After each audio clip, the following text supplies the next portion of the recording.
Quello appena trascorso a Venezia è stato un altro fine settimana difficile sul fronte del trasporto pubblico. Code e assembramenti ai pontili e quindi sui vaporetti, soprattutto sulla tratta che dalla fermata del Lido, Santa Maria Elisabetta, porta a Piazzale Roma.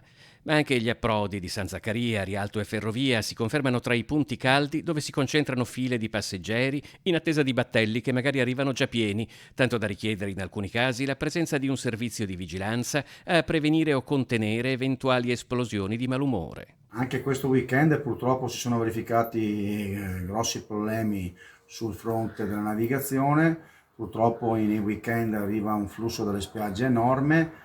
Con l'azienda VM ci stiamo organizzando per avere dei servizi di bis importanti in partenza e in arrivo verso il Lido, e soprattutto aumentiamo i controlli affinché venga rispettata l'ultima normativa Covid, che è l'imbarco all'80%.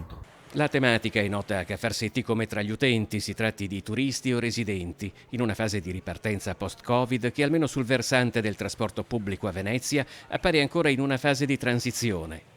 Ovviamente ci scusiamo con gli utenti, però sono situazioni di emergenza e stiamo tentando proprio con bis e controlli mirati di migliorare il servizio a carico dei nostri utenti e turisti.